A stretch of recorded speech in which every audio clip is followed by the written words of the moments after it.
Hello friends, my electronic പുത്തനൊരു രീതിയിലേക്ക് എല്ലാ കൂട്ടുകാർക്കും സ്വാഗതം.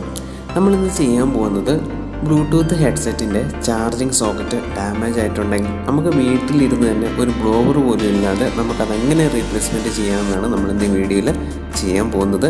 നിങ്ങൾ ആദ്യമായിട്ട് എൻ്റെ ചാനൽ കാണുന്നെങ്കിൽ എൻ്റെ ചാനൽ സബ്സ്ക്രൈബ് ചെയ്യുക, തൊട്ടടുത്തുള്ള ബെല്ലൈക്കൺ അടിച്ചൊന്ന് സപ്പോർട്ട് അറിയിക്കുക.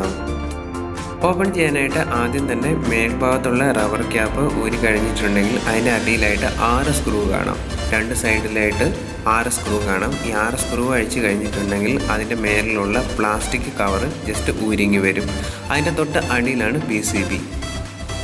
നമുക്ക് PCB മെല്ലെ റിമൂവ് ചെയ്യാം. PCB റിമൂവ് ചെയ്യുമ്പോൾ ശ്രദ്ധിക്കുക, ഒത്തിരി പുറത്തോട്ട് വലിക്കരുത്. കാരണം അതിൻ്റെ ഉള്ളിൽ പ്ലഗ് കണക്റ്റഡ് ആണ്. അത് പുറത്തോട്ട് വലിച്ച് വെച്ചതിന് ശേഷം മാത്രമേ ആ പ്ലഗ് നമുക്ക് റിമൂവ് ചെയ്യാൻ പറ്റുള്ളൂ. ശക്തിയായിട്ട് വലിച്ചിട്ടുണ്ടെങ്കിൽ ആ പ്ലഗ് ഡാമേജ് വരാൻ ചാൻസ് ഉണ്ട്. PCB എടുത്തപ്പോൾ തന്നെ ശക്തിയായിട്ട് കുത്തിയോണ്ട് ഡാമേജ് വന്ന ആ USB സോക്കറ്റ് അതിനുള്ളിൽ തന്നെ കിടന്ന് കിട്ടിയിട്ടുണ്ട്. അപ്പോൾ ഓവറായിട്ട് എന്തായാലും പ്ലഗ് ചെയ്യുമ്പോൾ ചാർജിങ് പോർട്ടിൽ പ്രസ് ചെയ്ത് പിടിക്കാതിരിക്കുക. കാരണം അതിനുള്ളിലോട്ട് PCBക്ക് വലിയ കട്ടിയില്ലാത്തതുകൊണ്ട് പ്രിൻ്റ് അടക്കം ചിലപ്പോൾ പൊളിഞ്ഞു പോരും. ഇതുപോലെ പുതിയ സോക്കറ്റ് സോൾവ് ചെയ്ത് പിടിപ്പിക്കുന്നതിന് മുന്നേ തന്നെ അതിൻ്റെ അകത്ത് പ്രിൻ്റ് അവിടെ തന്നെ ഉണ്ടോ എന്ന് ശ്രദ്ധിച്ച് നോക്കുക. കാരണം പ്രിൻ്റ് ഇല്ലെങ്കിൽ അവിടെ നമ്മൾ സോൾവ് ചെയ്ത് പിടിപ്പിച്ചിട്ടുണ്ടെങ്കിൽ ചാർജ് കയറാൻ ചാൻസ് വളരെ കുറവാണ്.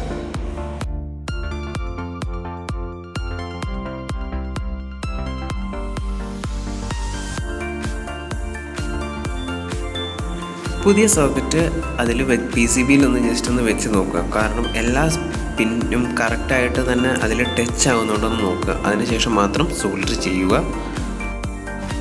USB സോക്കറ്റിലെ അടിയിലത്തെ 2 പിന്ന് PCBയിൽ ഉറപ്പിച്ചിട്ടുണ്ടെങ്കിൽ ഇങ്ങനെ PCBയിൽ ഇരിക്കും. അതിനുശേഷം നമുക്ക് സോൾഡർ ചെയ്യാൻ കുറച്ചുകൂടെ എളുപ്പമായിരിക്കും. പ്രിൻ്റൊക്കെ കറക്റ്റാണെങ്കിൽ അതിൽ വെച്ചിട്ട് നമുക്ക് സോൾഡർ ചെയ്യാം.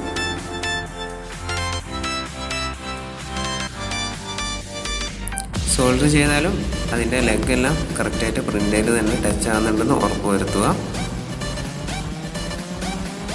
അതിനുശേഷം എല്ലാം ശരിയാണെങ്കിൽ നമുക്ക് PCB പഴയ പോലെ തന്നെ റീഅസംബിൾ ചെയ്യാം.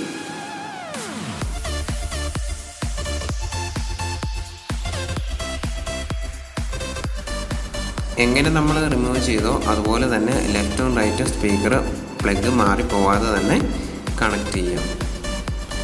അതുപോലെ തന്നെ ബാറ്ററീൻ്റെ പോളാരിറ്റി മാറിപ്പോകാതെ തന്നെ PCBയിൽ കണക്ട് ചെയ്യാം.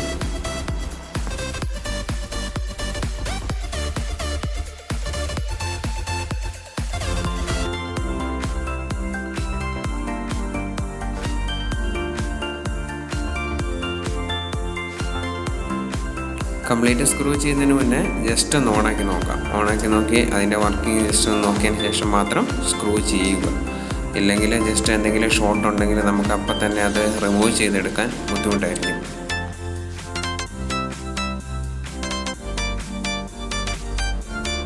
USB കേബിള് നമുക്കത് കണക്ട് ചെയ്ത് നോക്കാം. കണക്ട് ചെയ്യുമ്പം ചാർജിങ് ഇൻഡിക്കേഷനായിട്ടുള്ള റെഡ് ലൈറ്റ് കത്തുന്നുണ്ടോ ജസ്റ്റ് ഒന്ന് നോക്കുക.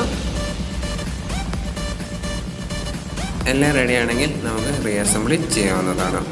റീഅസംബിൾ ചെയ്യാനായിട്ട് ആദ്യമേ തന്നെ അതിൻ്റെ ടോപ്പിലുള്ള ആ ക്ലോത്ത് അതുപോലെ തന്നെ മടക്കി വെക്കുക. ഇല്ലെങ്കിൽ നമ്മൾ ആ എല്ലാം ടോപ്പ് ഇടുന്ന ഭാഗത്ത് പുറത്തോട്ടായി പോകും. അപ്പോൾ എല്ലാം ഉള്ളിലോട്ടും വെച്ചതിന് ശേഷം മാത്രം കറക്റ്റാണെന്ന് തോന്നിയിട്ടുണ്ടെങ്കിൽ മാത്രം സ്ക്രൂ ചെയ്യുക.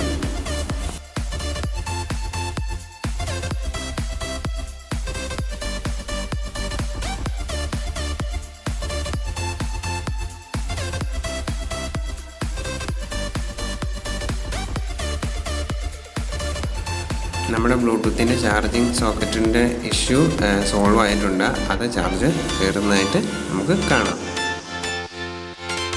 സോക്കറ്റ് ഇട്ടതിന് ശേഷം എന്തെങ്കിലും ഷോർട്ടോ എന്തെങ്കിലും ഉണ്ടോ എന്ന് ജസ്റ്റ് ഒന്ന് ചെക്ക് ചെയ്യാനായിട്ട് നമുക്കെല്ലാം ഒന്ന് പ്രവർത്തിപ്പിച്ച് നോക്കണം. ബ്ലൂടൂത്തൊക്കെ ജസ്റ്റ് ഒന്ന് കണക്ട് ചെയ്ത് നോക്കാം. എല്ലാം നല്ല രീതിയിൽ തന്നെ വർക്ക് ചെയ്യുന്നുണ്ട്.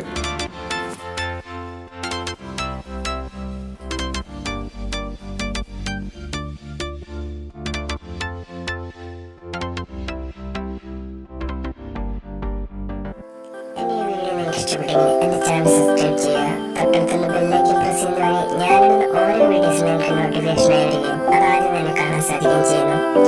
മൈ ലക്ഷ്മിയുടെ പുതിയൊരു വീഡിയോയിൽ കാണുന്നവരെ